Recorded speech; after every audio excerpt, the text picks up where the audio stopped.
Nah, hari ini saya akan khotbah tentang kelemah lembutan dan penguasaan diri. Dua buah roh di Galatia 5 ayat ke 23, kelemah lembutan dan penguasaan diri. Nah, saya mau bilang ini dulu. Buah roh tuh bukan tujuan hidup. Buah roh adalah tanda kedewasaan rohani seseorang. Orang tuh kalau dewasa secara rohani, otomatis buah roh itu ada dalam hidupnya. Nah, ternyata dalam Galatia 5 ayat 24-25, ya setelah buah roh ayat 22, 23, ayat 24, 25 bilang gini. Barang siapa menjadi milik Kristus Yesus, ia telah menyalibkan daging dengan segala hawa nafsu dan keinginannya. Jikalau kita hidup oleh roh, baiklah hidup kita juga dipimpin oleh roh. Nah, ternyata untuk bisa punya buah roh dalam hidup kita, yang pertama kita harus menyalibkan daging, hawa nafsu dan keinginan kita. Dan yang berikutnya kita mesti belajar hidup dipimpin roh. Nah, ada orang-orang yang mungkin berpikir, oh kalau kamu penuh Roh Kudus otomatis kamu punya buah roh. Enggak, ada prosesnya gitu. Kayak contoh, kamu pengen punya kesabaran, salah satu buah roh kesabaran. Kamu akan ngalamin di mana ada orang-orang yang bikin kamu nggak sabar. Ada orang-orang yang bikin kamu marah gitu. Nah, di situ kamu, kata firman Tuhan, belajar menyalibkan daging dengan segala hawa nafsu dan keinginannya. Nah, harusnya biasanya kamu marah, tapi karena kamu tahu enggak, saya harus belajar sabar.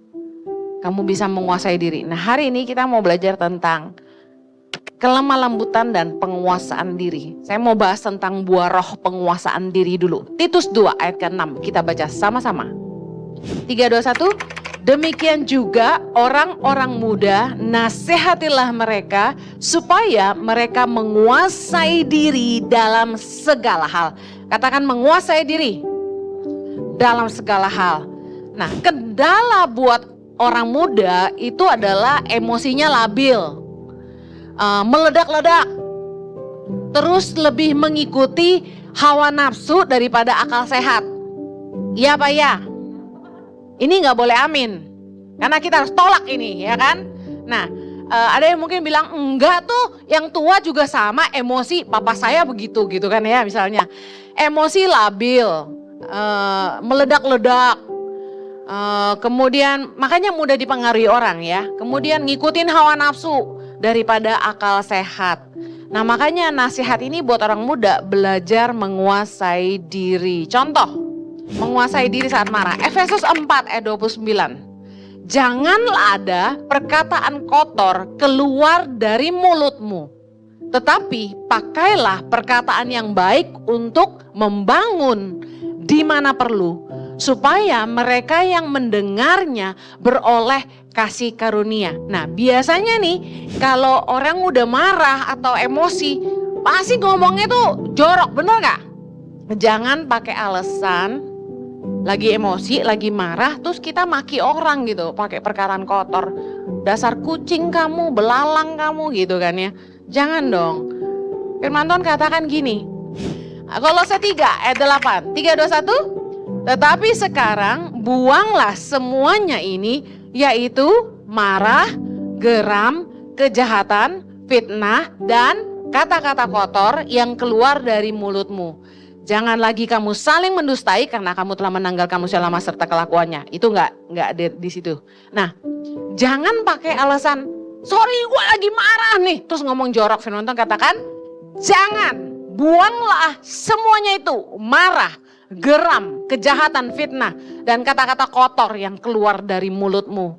Nah, Mazmur 4 ayat 5, Raja Daud ngajarin kita begini. Kata Raja Daud, biarlah kamu marah, tetapi jangan berbuat dosa. Berkata-katalah dalam hatimu di tempat tidurmu, tetapi tetaplah diam. Ini gimana sih ya? Marah suruh diem. Berkata-kata dalam hati, ngedumel coy, gitu kan. Nah, jadi kalau kita marah, kata firman Tuhan, boleh marah, tapi gak boleh berbuat dosa.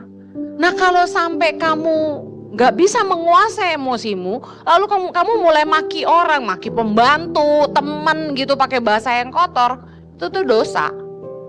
Makanya kalau kamu nggak mau buat dosa, Raja Daud ngajarin kita tetaplah diam. Nah, kalau kamu ngomel, duduk di tempat tidur, ngoceh sendiri, mese, bla bla bla bla bla bla bla bla bla bla, hah, gitu. Tapi diam, artinya gini, jangan semprot orang. Gini caranya, kalau kamu marah, kuasai diri, tekep mulutmu, dan kasih waktu buat kamu reda. Karena perkataan yang kamu keluarkan saat kamu marah, itu pasti menyakitkan. Dan kamu harus tahu bahwa kata-kata yang udah terlanjur dilepaskan itu gak bisa ditarik kembali. Hati yang luka, hati yang tersakiti itu sulit diobati. Jadi kalau kamu marah, itu tahan lidahmu, taruh di langit-langit, nempel, diam, kasih waktu. Jangan WA orang saat kamu marah, udah pasti ngaco kata-katanya, pengalaman. Tahan, kasih waktu 1-2 jam sampai kamu reda, emosimu udah stabil. Tarik nafas, pikirin lagi cara ngomong yang enak gimana ya, yang gak nyakitin orang tapi orang ngerti dia salah. Nah, saya sering khotbah gini, kalau negur orang, tegur aja kesalahannya, gak usah menjatuhkan orangnya, gak usah merendahkan orangnya, nggak perlu menyakiti pribadinya gitu loh. Jadi contoh gini, nggak usah pakai kata-kata dasar blow on kamu gitu kan ya. Mungkin pakai dengan kata-kata yang lebih kasar biasanya kan, stupid gitu kan, ngomel. Jadi tapi kayak ngebodoh-bodohin orang, padahal nggak usah gitu. Apalagi satu hari nanti kalian kerja, apalagi kamu punya pembantu di rumah. Misalnya gini, Mbak, kenapa baju saya luntur? Kan saya udah ngomong, kalau cuci baju putih itu jangan dicampur sama yang lain. Tolong deh, lain kali jangan dicampur. Kucek aja pakai tangan deh, daripada nggak pasti gitu kan, baju yang lain tuh ngelunturin. Dia kan suka asumsi kan. Abis non, saya pikir kan kalau yang luntur tuh hitam. Nah, kemarin tuh saya nyemplungin yang kuning sama hijau. Saya pikir kan yang cuma merah, hitam yang luntur, asumsi. Nah, kamu kasih tahu baik-baik aja, Mbak. Lain kali jangan. Saya kasih tahu, kalau dia pinter dia nggak jadi pembantu kamu. Kalau dia lebih pintar dari kamu, dia jadi majikan kamu. Jadi kita ngerti, orang memang nggak pintar, nggak sekolah tinggi, ya udah ngomong yang sopan aja. Jengkel sih udah pastilah. Saya lagi. Baju saya di rumah tuh nggak ada yang bisa putih bersih. Ini celana saya nih yang putih nih, udah jadi krem. Iya. Jaket putih saya udah ada hitam-hitamnya, merah-merahnya, udah gak jelas dari mana sih ini lunturnya. Makanya saya jarang beli baju putih. Pertama kelihatan lebih gemuk, tapi kedua karena sering luntur gitu. Nah, saya gak pernah maki-maki yang kerja di rumah hanya gara-gara baju luntur. Sekali aja saya marah gara-gara Zoe baru beli sweater baru, udah saya pesenin, hati-hati ya jangan luntur, ini agak mahal dia beli. Belum dipakai, saya suruh kasih pelembut dulu. Balik-balik udah pink segala macam. Aduh, saya bilang ampuan. Udah dikasih tahu. Nah, jangan menghina orangnya. Kasih tahu aja kesalahannya. Nah, kalau kamu marah, jangan sampai berbuat dosa. Jangan lemparin kata-kata kotor. Karena ingat loh, Firman Tuhan berkata, saya nggak masukin di sini, bahwa pada hari penghakiman setiap orang itu harus mempertanggungjawabkan setiap perkataan sia-sia yang dia ucapkan. Jangan ngomong kotor. Nah, saya punya kesaksian pribadi nih soal marah ya. Saya tuh sebenarnya dari kecil punya spirit of anger yang sangat besar gitu ya. Kemarahan yang sangat amat di hati saya. Kekecewaan sama orang tua saya gitu, kekecewaan sama keadaan saya gitu, banyak deh gitu. Saya punya penolakan diri yang besar. Sampai sekarang pun katanya kalau orang suka perhatiin khotbah katanya saya insecure gitu ya. Iyalah kalau lu gendut kayak gue pasti insecure lah ya kan. Nah, jadi saya kan gemuk mendadak gitu kan. Selama pandemi itu tiba-tiba naik 15 kilo. Of course saya insecure. Karena biasanya gak segini gitu loh. Nah wajar kan. Nah tapi penolakan di diri saya itu karena saya lahir di keluarga Chinese yang sementara semua putih saya enggak gitu. Jadi saya suka dibully. Lalu karena saya kurus dan tinggi, waktu kecil saya suka dipanggil pohon kelapa lah, tiang listrik lah. Jadi saya sebel sama diri saya sendiri. Sampai waktu kecil itu saya pernah doa minta pendek. Untung Tuhan tuh maha baik, gak jawab doa saya. Banyak orang yang ketemu saya in real life itu ngomong gini sama saya. Ih saya kira Bu Heni tuh pendek loh, soalnya di YouTube Ibu Heni kelihatan pendek. Aslinya gede juga, gede. Gak enak banget sih kata-katanya. Tinggi gitu ya. Nah, dulu tuh saya karena punya gambar diri yang buruk, lalu saya marah sama orang tua saya tuh cepat marah. Dan selalu marah gitu, marah sama teman-teman, gak berteman gitu. Kalau ngomong ceplas-ceplos ya, itu sampai sekarang. Nah, tapi saya suka marah, dulu suka marah banget gitu. Nah, satu hari saya bertobat bahkan sampai terbawa udah besar, khotbah aja marah-marah ya kan ya. Tapi sekarang udah enggak kan, udah ada pemulihan gambar diri. Nah, terakhir saya marah paling parah itu sama staff. Itu waktu kita pindahan kantor tahun 2020. Ya, 3 tahun lalu. Hampir 4 tahun. Nah, saya marah banget sama staff gitu. Karena kesalahan yang menurut saya mereka layak dimarahin gitu. Udah keterlaluan banget gitu. Jadi sekarang ini saya jarang marah. Saya hanya marah kalau itu kesalahan yang besar sekali. Dan memang pantas dimarahi supaya orang tahu mereka salah gitu. Nah, saya berhenti marah kenapa? Karena Yakobus 1 ayat 20 bilang gini. Sebab amarah manusia tidak mengerjakan kebenaran di hadapan Allah. Amarah manusia tidak mengerjakan kebenaran di hadapan Allah. Lah, sejak saya baca ayat ini, saya dapat rema ayat ini, saya langsung sadar. Kalau amarah saya gak mengerjakan kebenaran di hadapan Allah, berarti hidup saya gak berkenan sama Allah. Lah saya marah-marah terus, ya kan? Kemudian kalau di hadapan Allah aja bukan sebuah kebenaran, apalagi di hadapan manusia gitu. Nah akhirnya saya belajar menguasai diri. Ternyata bisa tuh. Tiap kali saya mau marah, ini yang saya lakukan. Saya kasih waktu.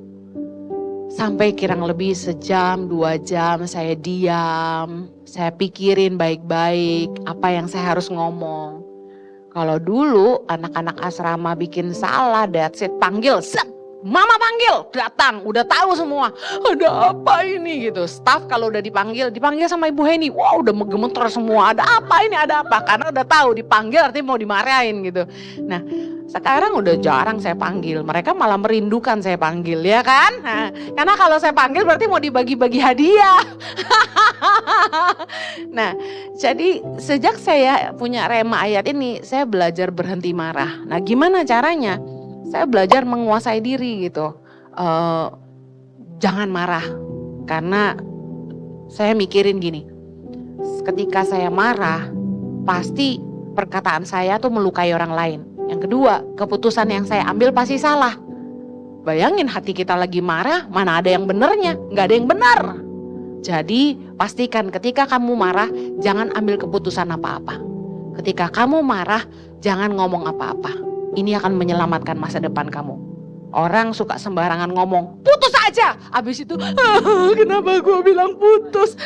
Lu sih kecepatan ngomong ya kan. Nah yang terakhir tentang omongan kotor. Nah saya mau kasih tahu anak muda. Omongan yang kotor itu merendahkan diri kamu sendiri. Orang akan dinilai tidak berpendidikan kalau suka ngomong sembarangan. Orang kan suka gini, kayak orang kampung gitu loh. Ngomongnya, terus kita bilang gini, ya wajar aja lah dia orang kampung. Ngerti ya? Pernah gitu nggak? Iya kan? Ngomongnya kayak yang kampungan banget gitu. Kalau kayak gitu mahal apa murah gitu. Norak banget gitu. Kita langsung bilang, nih orang dari mana ya gitu. Nah ingat, kalau kita ngomong sembarangan, ngomong yang nggak pantas, kita akan dipandang rendah sama orang. Cuma orang yang nggak berpendidikan yang ditoleransi ngomong kotor. Ya wajar lah mulutnya nggak sekolah, bahasanya gitu. Pernah denger nggak? Ya wajar lah mulutnya nggak sekolah. Ngomong kotor tuh nggak pantas. Kita lihat firman Tuhan Efesus 5 ayat 4. Demikian juga perkataan yang kotor, yang kosong atau yang sembrono. Karena hal-hal ini tidak pantas. Alkitab mencatat ngomong kotor tuh nggak pantas. Artinya degradasi nilai. Ketika orang tuh ngomong jorok terus, value dia berkurang. Orang gak akan dihargai. Orang yang berwibawa, mulutnya pasti bijaksana. Gak mungkin sembarangan ngomong. Amen. Jangan suka ngomong kotor karena gak pantas banget. Jangan suka ikut-ikutan orang. Oh lagi tren pada ngomong NJIR, ikutan semua. Jangan. 1 Timotius 4 ayat 12 bilang, jangan seorang pun menganggap kamu rendah karena engkau muda. Jadilah teladan bagi orang-orang percaya dalam yang pertama, perkataanmu. Saya mau kasih tahu, jadilah teladan dalam perkataan. Karena seorang muda yang hidupnya bisa jadi teladan pasti dihargai orang. Katakan amin. Jadilah teladan dalam kesucian. Penguasaan diri gak cuma soal perkataan. Penguasaan diri bicara soal mengendalikan hawa nafsu dan keinginan daging. Nah, tadi Galatia 5 ayat 24 bilang barang siapa menjadi milik Kristus, ia telah menyalibkan daging dengan segala hawa nafsu dan keinginannya. Nah, seringkali yang jadi susah buat anak muda adalah mengendalikan hawa nafsu. Firman Tuhan berkata dalam Amsal 9 ayat 17, air curian manis dan roti yang dimakan dengan sembunyi-sembunyi lezat rasanya. Tahu nggak? Ini tuh peribahasa. Orang tuh kalau masih dilarang, belum halal, itu rasanya manis. Dan kalau makannya ngumpet-ngumpet tuh enak. Waktu masih pacaran, ciuman tuh kayak sesuatu yang manyus banget gitu ya. What? Ya, benar-benar menyenangkan, menggairahkan, menyenangkan. Udah 2 kali ya menyenangkannya. Nah, saya kasih tahu, itu tipuan iblis. Kamu akan digoda. Entah kenapa, justru ketika dilarang, mamahmu bilang gini, kamu gak boleh seks di luar nikah ya. Jangan mau ya kalau dipegang-pegang ya sama pacar kamu ya, misal gitu ya. Ketika pacaran, orang tua larang, itu anak muda malah gerayangan, ya, gentayangan. Makin dilarang, makin dicoba, gitu. Karena hal-hal itu menyenangkan. Coba saya bilang sama Mison, jangan pulang malam, dia pulang pagi, ya kan? Pernah waktu sekolah dulu, ya kan? Dulu pernah ada satu orang yang kerja sama saya, anak muda, masih muda banget gitu. Nah, dia pacaran. Dia izin pergi sama pacarnya, terus gak pulang-pulang sampai jam 1 pagi. Tahu gak, saya sama suami saya tuh, sama Pastor Jojo, sampai naik mobil, cari dia sekeliling Kelapa Gading. Sampai ke gang sempit-sempit, sampai ke tempat gelap, sampai sekonyolnya saya mikir yang terburuk terjadi, dia dibuang di bantaran sungai. Saya turun, saya lihat ke kolong-kolong, saya cari sampai jam 2 pagi. Gak ketemu. Jam 1 belum pulang. Saya kasih tahu ya, ini bukan anak saya loh, ini staf saya yang tinggal sama saya. Saya aja segitu khawatirnya sama dia gitu loh. Tapi herannya, dia sebagai anak muda nggak mikir bahwa orang tua tuh khawatir. Nah, anak muda mah enak-enak aja gitu melakukan yang kalian suka. Penguasaan diri Itu sangat penting. Kenapa? Kenapa aturan itu diberikan? Kenapa orang tua bilang, jangan seks before marriage. Jangan gampangan, jangan mau dipegang-pegang. Kenapa? Karena ketika kamu putus, baru kamu nyesel. Berapa ribu anak perempuan yang WA saya, yang IG ke saya, DM ke IG saya, bilang ke saya, Kak Heni, aku udah gak perawan lagi. Gimana ya? Kalau aku putus, apa masih ada yang mau sama aku? Berapa banyak tuh pacaran sama youth pastornya katanya. Gak kudus, segala macam. Saya sampai, aduh ini apaan sih semua? Sedih banget gitu loh. Karena anak muda susah menguasai diri. Makanya jangan mencobai diri sendiri. Kalau penguasaan diri jadi masalah, kita jangan mencobai diri sendiri. Jangan mencobai Tuhan. Jangan bilang ini, Tuhan tutup musaku dengan kuasa darah Yesus. Dalam nama Yesus. Tapi Anda celemot, pegang-pegang segala macam. Anda mencobai Tuhan. Ya kan? Terjadilah sesuai kehendakmu Tuhan gitu. Ya gak boleh dong. Come on. 1 Petrus 1 ayat 14 bilang gini, hiduplah sebagai anak-anak yang taat dan jangan turuti hawa nafsu yang menguasai kamu pada waktu kebodohanmu. Tetapi hendaklah kamu menjadi kudus di dalam seluruh hidupmu, sama seperti Dia yang kudus yang telah memanggil kamu, sebab ada tertulis, kuduslah kamu sebab aku kudus. Tuhan tuh gak mau kita hidup dalam hawa nafsu, dalam dosa. Makanya anak muda harus menguasai diri. Kalau kamu jatuh dalam dosa, saya kasih tahu, itu tuh bukan kebahagiaan, itu tuh penderitaan. Karena orang yang hidup di dalam daging, hidup dalam jatuh bangun dalam dosa, dia pasti hidupnya gak damai sejahtera. Ketakutan. Ya kayak anak-anak perempuan yang DM saya, gimana ya Kak, aku sebenarnya mau putusin dia tapi aku takut. Bayangin, apakah dia bahagia? Enggak. Mari kuasai dirimu, karena kalau kamu gak bisa menguasai dirimu, kamu akan menghancurkan masa mudamu. Menyesal kemudian itu gak ada gunanya. Leave no sorry. Jangan sampai ada penyesalan. Amen. Yang terakhir, buah roh kelemah lembutan. Tadi penguasaan diri, yang ini kelemah lembutan. Nah, roh yang kelemah lembut tuh roh yang seperti apa? Seseorang itu dikatakan punya kelemah lembutan ketika dia tuh mudah ditegur. Mudah dikasih tahu, kalau dibilangin sama orang tua, ditegur sama pemimpin, tuh mau denger gitu loh. Rohnya lemah lembut. Mau berubah, mau belajar. Roh yang lemah lembut itu biasanya orang yang tenang, yang menghadapi apapun dengan ketenangan. Nah, orang yang lemah lembut itu punya kekuatan. Apa kekuatannya? Yang pertama, roh kelemah lembutan meredakan amarah. Amsal 15 ayat 1, jawaban yang lemah lembut meredakan kegeraman. Tetapi perkataan yang pedas membangkitkan marah. Nah, orang yang lemah lembut tuh justru yang bikin orang marah jadi reda.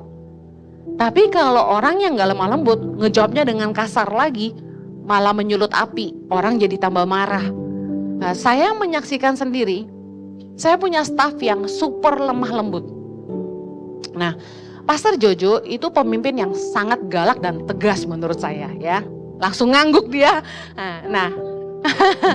Nah, jadi biasanya staff itu takut gitu sama Pastor Jojo. Nah, ada satu staff dia sangat lemah lembut. Jadi entah bagaimana di saat misalnya Pastor Jojo lagi marah gitu karena staff bikin masalah, staff ini tetap dengan tenang menjawab Pak Jojo. Tenang aja, like nothing happen, you know.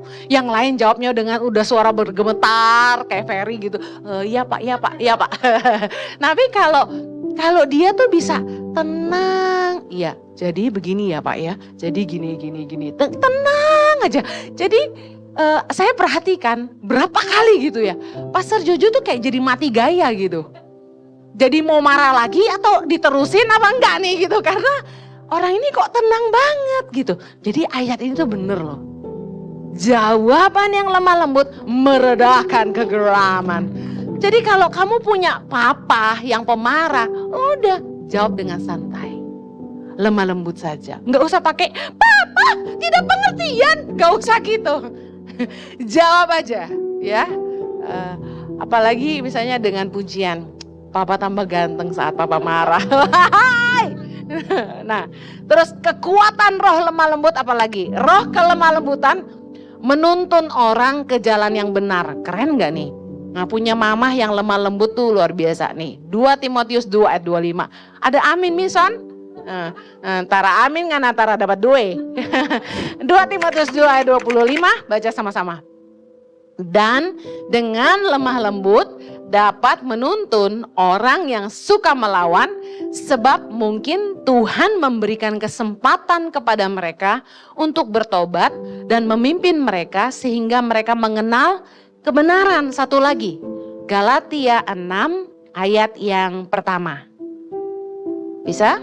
Saudara-saudara, kalaupun seorang kedapatan melakukan suatu pelanggaran, maka kamu yang rohani harus memimpin orang itu ke jalan yang benar dalam roh lemah lembut, sambil menjaga dirimu sendiri supaya kamu juga jangan kena pencobaan. Keren gak?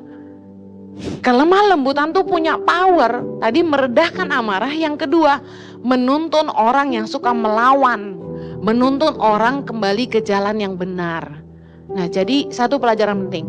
Kalau kita ketemu orang yang suka melawan, kan ada tuh anak-anak tipe pemberontak, mungkin adikmu, mungkin temenmu, one day kamu jadi orang tua. Ini pelajaran yang penting. Kita kalau mau orang berubah, itu bukan dengan kemarahan, tapi dengan pengertian. Orang berubah itu karena pembaharuan akal budi. Katakan pembaharuan akal budi. Orang baru akan berubah kalau dia ngerti dia salah dan dia harus berubah. Bukan karena dipaksa. Kalau dimarahin, dibentak, diancam, itu cuma temporary. Dia lakukan karena dia takut. Tapi kalau diajak ngomong baik-baik, dibuka pemikirannya, dia jadi ngerti, dia jadi paham, dia berubah sendiri. Nah, saya pakai teori ini buat ngomong sama anak-anak saya. Meskipun diawali dengan marah dulu tentunya ya. Marah dulu, tergantung kasusnya. Kalau keterlaluan sekali pasti dimarahin. Nah, kemudian biasanya saya ajak duduk ngomong berdua gitu. Saya kasih pengertian panjang, lebar, dan dalam sambil doa, Tuhan orang ini harus diomongin apa ya gitu ya. Udah frustasi kadang-kadang ngadepin anak muda dengan berbagai masalah gitu ya. Nah, tapi Tuhan tuh kasih pengertian yang luar biasa gitu. Akhirnya setelah saya ajak ngomong duduk baik-baik, mereka berubah. Nah, roh yang lemah lembut lebih powerful buat nuntun orang yang suka melawan. Daripada kita marahin dia, daripada kita ancam-ancam dia. Nah, yang terakhir, roh kelemah lembutan itu lebih dapat meyakinkan. Saya kasih tahu ya, Anda kalau selengek-selengean gitu ya, Anda akan direndahkan. Orang yang punya wibawa itu, dia ngomong tuh lebih bisa meyakinkan. Amsal 16 ayat 21, orang yang bijak hati disebut pengertian, berpengertian, dan berbicara manis lebih dapat meyakinkan. Entah kenapa, somehow orang yang lemah lembut itu punya wibawa gitu. Punya wibawa banget. Membuat dia dihargai sama orang-orang di sekitarnya, bahkan oleh atasannya. Saya ngelihat gitu, bersyukur punya staff yang lemah lembut gitu. Ketika saya lihat dia punya wibawa gitu. Sebagai seorang bawahan, kita sebagai pemimpin pun gak bisa memandang rendah dia. Karena orang ini sangat tenang, lemah lembut gitu. Jawab dengan sopan. Nah, kalau Anda ingin dihargai orang, yuk belajar punya kelemah lembutan. Jangan gerewekan. Ngerti gerewekan? Gitu. Kalau ngomong kayak petasan gitu. Nggak ada titik koma, rame banget, berisik gitu, mengganggu alam semesta. Sampai katak-katak pun melompat dan lain sebagainya, genteng pun pecah gitu ya, lampu pun pecah gitu. Tolong coba yang perempuan-perempuan gitu kan, belajar ngomong lebih lemah lembut. Coba ngomong. Percayalah, kalau kamu punya kelemah lembutan, kamu pasti lebih dihargai orang. Amen. Mari kita berdoa. Bapa di sorga, kami berdoa supaya setiap anak muda boleh belajar menguasai diri. Mereka nggak ngomong kotor saat mereka marah, mereka bisa menahan lidah, mereka bisa menguasai kemarahan mereka sehingga mereka nggak buat salah. Hamba-Mu berdoa mereka juga bisa menguasai daging dan hawa nafsu mereka sehingga mereka nggak melakukan hal-hal yang tidak kudus, hal-hal yang membawa mereka ke dalam dosa. Juga hamba-Mu berdoa supaya roh kelemah lembutan boleh ada dalam hidup anak-anak-Mu, supaya mereka jadi orang-orang yang mudah ditegur, mau belajar Tuhan, mau dengar-dengaran, dan mereka jadi orang-orang yang dihargai semua orang karena mereka punya roh kelemah lembutan. Berdoa supaya firman Tuhan ini jadi kebenaran yang memerdekakan mereka. Di dalam nama Yesus kami berdoa. Amen.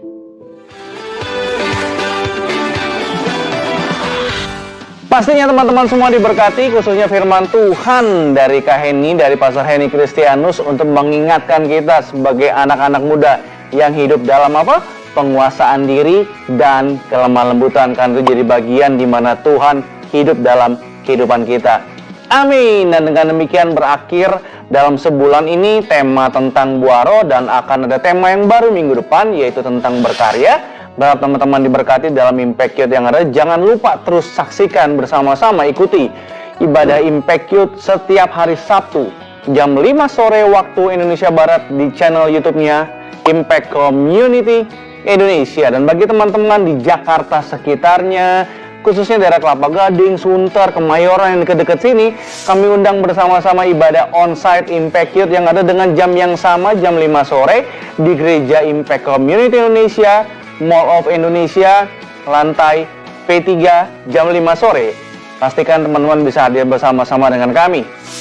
Dan juga teman-teman, kalau kurang bisa ikutin komsel yang ada, yaitu komsel jam 7:30 onsite yang ada setiap hari Kamis 2 minggu sekali. Ada komsel Impact Youth onsite jam 7:30 di Gereja Impact Community Indonesia di Mall of Indonesia lantai P3.